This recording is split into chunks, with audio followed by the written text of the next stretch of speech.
Yeah, well, thank you very much for the nice introduction. Like Daniel said, like I'm staying here for well, another month, so plenty of time to meet people, I guess. I'm from Amsterdam, and the work I'm presenting today is also done with my colleagues in Amsterdam, Daniel Dadouche, Sophie Huibert, and Danish Kasha. And it's about selection in Explorable Heaps. And what I like about this problem is that it's quite a fundamental computer science problem. Like, well, selection, of course, let's see. Selection is, of course, the problem of given a bunch of values, finding the nth smallest value of these given values. And there's all types of results about selection. You can do it with lists or like all fancy data structures. And today we're going to look at selection in heaps. So let's see, finding the nth smallest element in a binary tree that's ordered or that has increasing values as you go down a path. And in this case, for example, if you want to find the fifth value, coincidentally, it's also 5. Okay, so there's many results about these data structure selection problems, but what we're looking at today is a bit different because it has explorable in the title. Why is it explorable? Well, we're not given the entire data structure up front. We kind of have to explore it. So we start from only the root, and then we can decide where to go in the tree. So we can go see a child, and then as soon as we go there, we learn the 2 values of the children of this node. And the problem we're facing now is how can we find the nth smallest value while minimizing basically the amount of travel we have to do in the tree. So we cannot just go from here to here. We have to actually travel the entire way, and it will incur some cost. So the cost will, or the running time I will refer to is basically how many edges will I traverse during my algorithm. Well, you can also like why would we study this problem except for that? Well, for me it's a very elegant and nice problem to study, but of course you want some motivation, and there is a very good motivation for this problem actually. So I guess we explore a bit more. Yeah, I guess you get the idea. Like wherever we go, we learn new values. Right. So what's the motivation for this problem? The motivation is solving mixed integer programs. Mixed integer programs are problems of the form minimize C transpose x, such as ax logarithm to b, where x is an integer vector.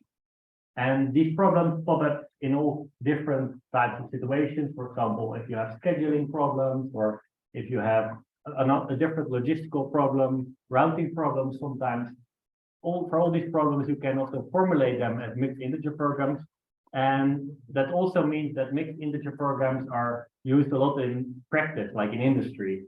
So there's many industrial MIP solvers available that are used on a daily basis in all kinds of applications. And all these MIP solvers make use of the branch and bound algorithm for solving these problems. So, well, how does this algorithm work? It basically starts by solving the linear programming organization. So we throw away all the integer constraints and just solve the problem without looking at these constraints. Then we might get some fractional solution like x1 is 1.6. And then to enforce integrality of x1, we will split up the problem in 2 new subproblems. So, for example, we will say either x1 is smaller than 1 or bigger than 2 because it is integral. And by doing that, you can build an entire tree of, and this is called the branch and bound tree.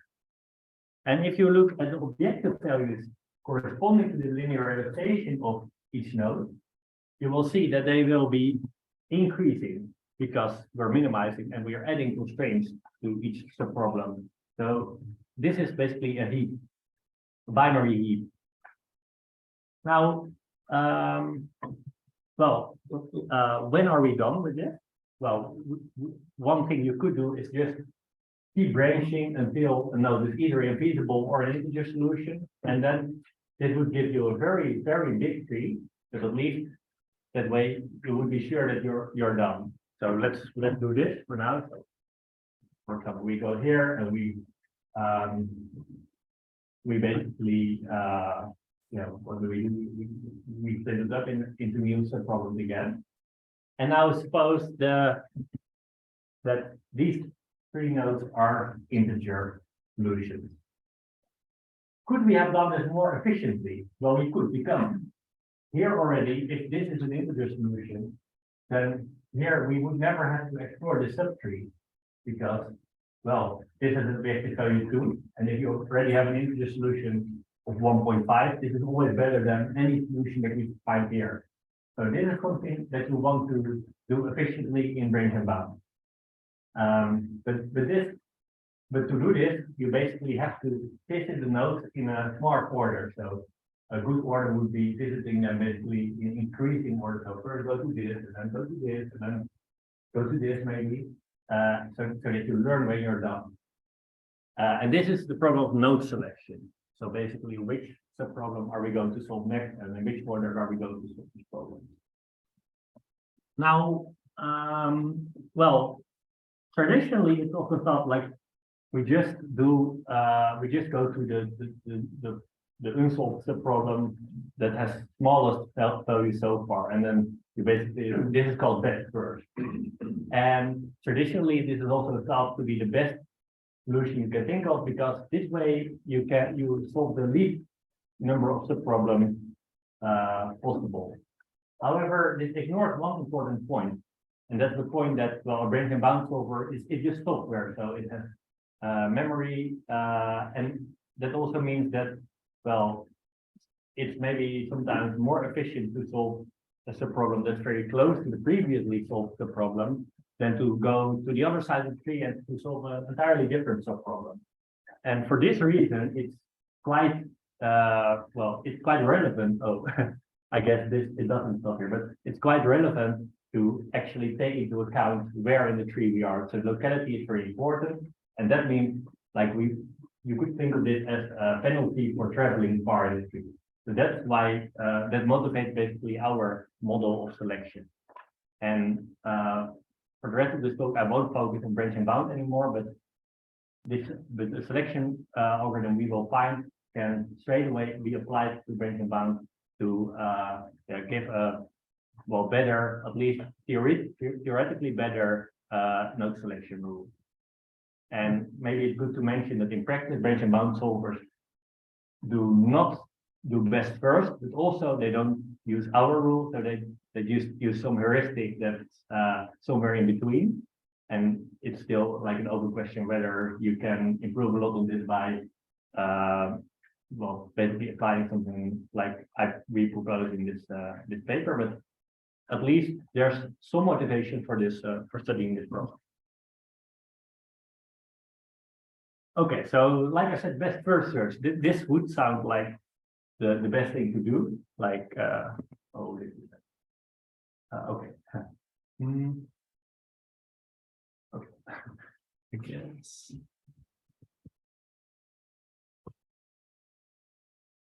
Okay. Yes. Yeah, so we just go to the node that has the smallest value, and then we learn the children, and maybe we have to go back the entire way to the smallest value again, and this way you're kind of alternating between two sides, and as you can see, this is really bad, and the running time or the distance traveled will be n squared in the worst case. So this is basically our baseline against which we want to improve on this. So what is the n? Yeah, that's a very good question. So if we want to find the n smallest value, so then we might have to travel a distance of n squared. And like all the running times we will have will depend on n. So the n smallest value that we have to find. And if there's any more questions, feel free to interrupt, of course. Is there a motivation in the interview program branch and bound framework for thinking about why we care about the n smallest element in particular? Yes. So the reason basically is so if you have a branch and bound tree and your optimal value is 100, then to verify that this value is the optimal solution, you can be sure that like if there's like 50 nodes in the tree that have a smaller objective value, that these nodes will for sure need to be visited by the algorithm. So you cannot do so. So then 50 would basically be the parameter. The n in this case. And by using selection with like starting with selection for the first smallest value and then the second and then the fourth and the eighth, basically you can get away with it. But it's a very good question. Yeah. Apparently you wouldn't know and to go. No, you wouldn't. So you would get it by doubling this. So you would start from 1, 2, 4, 8. And that way you would be guaranteed to get n within a factor of 2, basically. Yeah, but indeed you don't know it. So just to clarify, in the motivated example, we're thinking of like the number of non-integer nodes, non-integer solution nodes that have better objective values than the best. Exactly, and that's yeah. So well, often like when best first search or breadth first search isn't the right solution, you want to think about maybe that first search, or at least that's one of the first things you think about. Maybe well, this is even worse because like maybe you explore one side of the tree entirely, and then you go here to find that all the values are way smaller than them. So you did all this work for nothing. So clearly that first search is also not the right solution here. So can we do better than best first search? Well, we can actually do this, and this has already been done. Because the problem actually comes from the 80s. It was proposed by Carl Sachs and Witkerson, also motivated by range and bound. But since then, people have tried things with parallel processors, basically, but this core problem has never been improved upon. And this is, well, our result is that you can do better. So Carl Sachs and Witkerson did something like n times 2 to the square root of log n, which is basically in between n and n squared. And we improved this to n times log n cubed. So that's it's quite a nice improvement. And like we will present this result this year at IPCO actually. So let's see how this result works. Yeah.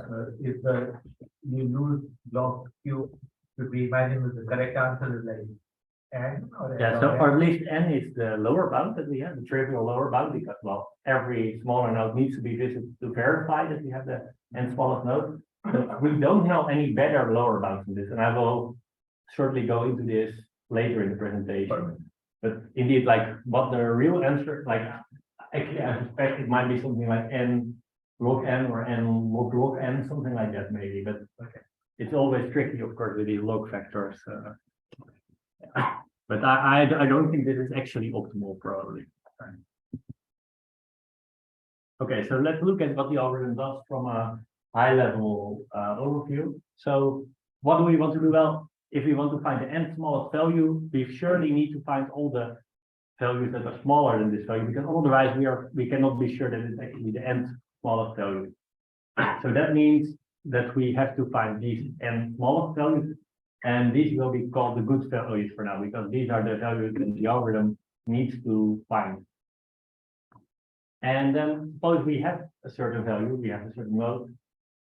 Can we tell whether this node is a good value? Well, actually you can, because you can just do a depth first search to count basically the number of nodes that have a value smaller than it, and then stop your depth first search as soon as you count higher than n. And by doing that, you will only take order n time. So if we have a certain value like 42, then you can just count the number of nodes with smaller values. So we learn whether it's good or not. So, but to check whether a single value is good, I spent order n time. Yeah. So that's not something we can do for all the values we encounter, of course. So that's the tricky thing here. Yeah. So if we have a set of values, like m values, then how do we learn whether or which of these values are good or not? Well, you can just basically sort them in your memory and then do a binary search on by using this as a sub procedure. And this uses the property that if a certain value is good, then all the values smaller than it are good as well. So then you can do it in only n log m time, which is already a bit better, but still not enough for the algorithm to work. And actually, I should say that these tricks were also used by the previous results, so we just use them again. And now the algorithm. So the algorithm takes a recursive approach, and the algorithm assumes that we are already given some good values that have been found before. And let's say these are k good values that we have found before. And now we have to find the n minus k good values that are still somewhere in the tree. And yes, Sorry, are we assuming that we found the K strictly best yes, values? yeah, that's a good question. Although I think it shouldn't really matter for the algorithm, but it's indeed a good question. Yeah. Okay. Yeah, and this you have found just by a call to the algorithm before with smaller values and then you basically yeah. So there's some good values out here that we want to find. And of course, they need to be distributed over these subtrees. And these subtrees, so under the green part of the tree, will be called roots for now. And maybe let's contract this a bit into a more abstract picture. So like this. So these are the roots. And what we now do is you could just exhaustively search one root and then another root and continue doing like that, but then again you face the risk that you do a lot of work here and then it turns out that all the good values were here. And but on the other hand, if you do only little work here and then go here, then you might need to travel a lot in the street. So that's basically the problem we're facing. And we solve it by randomly picking a root. So we randomly pick a root and start exploring there. And how do we start exploring? Well, first we find one good value here. Or we find a big false value and check whether it's good with respect to the entire tree. And if it's good with respect to the entire tree, we continue and we double the number of values we find here. So now, and of course, we keep doing this until the value that we find is no longer good. So now if the eighth value is no longer good, then we find, hey, which of the values we found so far are good and which are not. And maybe 7 of them are good. And then there's one other step we do, namely, if we have found the 7th smallest value here, this implies that all the other values in the tree that are smaller than it are good as well. But this, okay, so sorry, there's a lot going on, so let me. Yeah, for a second. I figured, yeah. So you ran the 8 good values in that subtree with your previous algorithm that is, oh, check how many of these are good. Right, yeah. So you had this algorithm which ran in time.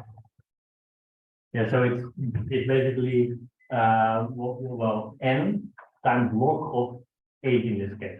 Okay. I'm not seeing how this doesn't reduce the just like searching for like n minus k or whatever.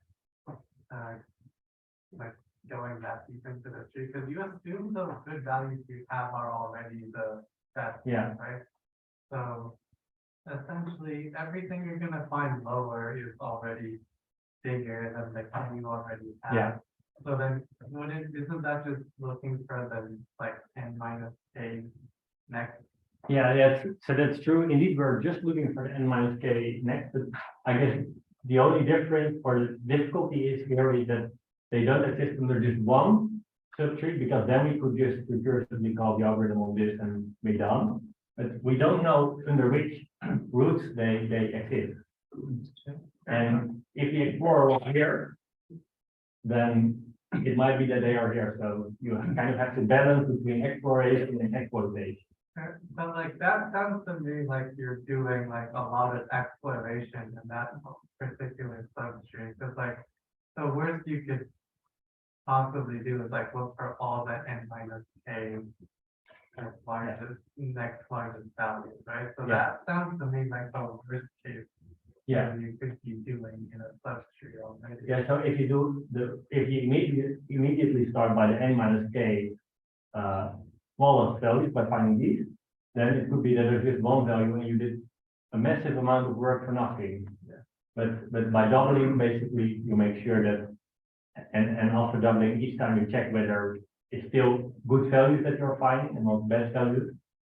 I feel like good here would be what exactly? So good would be that they are among the n smallest values in the tree. In the entire tree, yes, or in actually the entire tree. Entire tree or just? Yeah, the entire tree, yeah.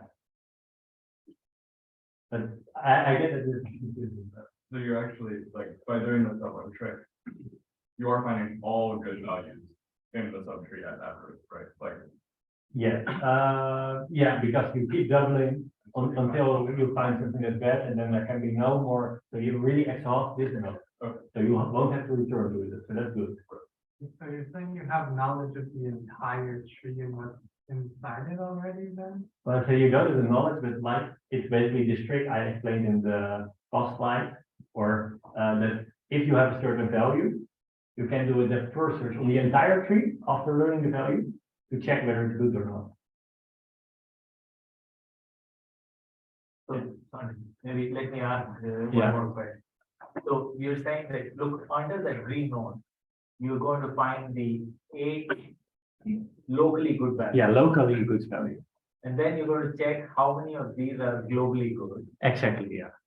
And in this case, it turned out that only 7 of them were globally. Yeah. Previously, you said, oh, 4 of them, all 4 are globally good. Exactly. So you said, okay, let me find 8 locally good values. And only 7 of them were globally good. Yeah, And then you're going to do something else. yeah, because then we stop, because any locally good value we will find here will not be globally good anymore afterwards. Perfect. So we have exhausted this node. And if you would do it like, keep doing it like that, in the worst case, of course, you would go to all the roots, so that's still not really good because there could be many of them. But what we also do is like, if we learn the 7 smallest value here, we know that everything in the tree that's smaller than that is also good. So by doing a depth first search, we can basically find how many other good values there are under the other roots. And might be like that we get something like this. And We found a subset of the good values. we find a subset of the good values under the other roots. Globally good values. Of the globally good values, yes, sorry. No, but in pedantic out here. Sorry. I think locally good and globally good is actually a great terminology. Maybe we should have used that in our paper. It would have probably saved the reviewers from headset. Yeah, and actually by doing this, you can also prove that, well, in expectation, you will already exhaust some of the roots. So you already will have found all the good or the globally good values under some of the roots. So, for example, under this root. So that means, But what fraction do you exhaust for doing this? Exactly. I think a quarter. Yeah. And well, so this is already better. So you just exhaust a certain fraction, and then we just continue doing this. Continue doubling, finding new values, and then at some point you're done. And now, well, I actually, by saying that this about exhausting, of course, I already went into the running time analysis a bit. Because like, so first of all, like here, we do a recursive call. This is expensive and we have to bound this some way, but for a second, let's just ignore this. And let's just look at the non-recursive calls of this procedure. Then, well, here we do basically the trick I explained before. So we have incurve of n log m, and m in this case can be in worst case n, so it will be n log m. Then how often do we do this? Well, like I said, each time with in expectation, we exhaust a constant fraction of the root. So we will only do this log n times because there can be a most n log n root. And while multiplying the scalar gives us n log n squared. So this is already close to, of course, our final running time. So now the only thing we need to do is look at the recursive part. And for the recursive part, and actually this might be the most tricky part of our analysis. So I will only quickly sketch it here. But the point is that, well, of course, the non-recursive part of each call to the algorithm is n log n. But one call does many subcalls, and they do subcalls again. And so you can think of them as basically layers of subcalls. And for each layer of subcalls, it will be just the sum of ni log ni. And we can bound these. We can bound the total work done in a certain layer by the work done in the layer above it. So that basically means we just have to incur an extra factor for the number of layers we need. And since n increased or decreased by a constant factor in each subcall, we incur a total cost of n log n cubed. So that's where the running time comes from. So is it easy to see why we remove a constant fraction of the subtree that there will? So how many of these are exhausted? You said, oh, a quarter of them are exhausted.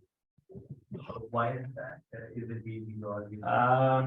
Yeah, so the argument basically says like, now look at all the values in whatever subtree you have, doesn't really matter, and order them. So then we basically look at the n globally good values and see like, okay, where in which and for each of them we look at in which subtree do they exist. Okay. And then it turns out that by selecting a random subtree, you basically are doing some kind of binary search or randomized binary search on this list of values. And this also gives the guarantee that basically just a constant fraction of them will be smaller than the value you find. Yeah, but this is a bit of a technical argument.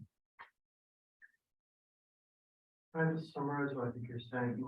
It sounds like what you're saying is, okay, for each subtree, there's the like largest globally good value in that subtree. And then the random one we pick is somewhere in the distribution of largest globally good values. And there'll be some other subtrees probably that have smaller largest globally. Exactly, and those will be exhausted. Yeah, yeah, and the actual argument is a bit more precise than this because there's some other things to take into account, but morally it's basically this. Yeah, great way to put it. Yeah. So it's basically some kind of binary search or. So now let's compare the algorithms. Well, this we have seen already, these running times, and well, it's clear that we are improving each time. But like I already said in response to Anupam's question, we don't know any non-trivial lower bound. And this actually I would be really curious, like what the correct answer would be, or like if there's better lower bounds than order n, because to me it really sounds like, well, order n should not be really doable, but we don't really know. And there's also a different aspect to this that I didn't go into yet, and that's space complexity, because there are versions of best first search that can be done in order 1 space. But square the algorithm by Carl Wittgenstein is square root of log n, and our algorithm is log n. So clearly you can see that as the space complexity gets worse, maybe the running time complexity gets better, and this type of time-space trade-off unfortunately actually can be done. So what all are you keeping in when you're doing this thing? So I'm trying to understand how best first search can be done in like constants. Yeah, so at least so naively, best first search is bad. Or because you would need to keep all the values in space or in memory. But if you basically each time look at, so you remember the smallest value of your previous run through the tree, and then look at all the children of these values and find the new smallest value. This stuff is trick. But it's not immediately. Okay. Yeah, so we were very happy that we could prove at least some kind of time-space trade-off, and that's basically that if order of S time or order of S space is used, then selection takes at least log n over log S. And well, this is not a very strong bound, it's at least log n over log S. Yeah, log n over log S, yeah. It's again and Times n, yeah. oh, This is per element you're trying to find? Like you're outputting them in streaming fashion? No, sorry, there should have just been an n here. Yeah. And well, you would think maybe this needs some very complicated tree structure, but actually, as the picture already showed, that's not the case. So if you would have the green values be all very small and the red values be bigger than that, and you wouldn't know like how these red values basically are related to each other, but what their relative order is, then it's already very hard for an algorithm to solve this. And that basically comes down to the fact that if you learn stuff here, you can only keep S in memory to take over to here. And each time you would move between these two sides, you incur well, order and running time. And then using some kind of communication complexity argument, you can show that, well, this is basically the result you get. So you would need log n over log S rounds basically of communication. And well, since communication takes order n time, that will give you this multiplied by n.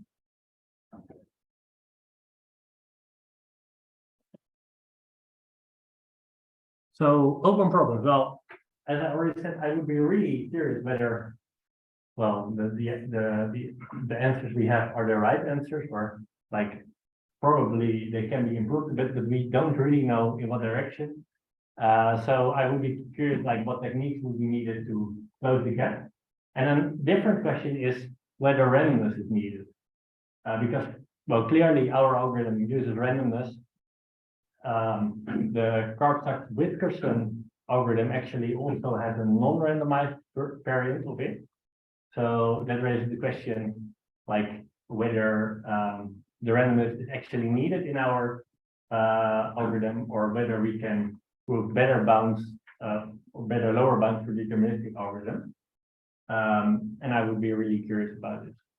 And then with that, I would like to thank the organizers for this opportunity, and feel free to ask any questions you have.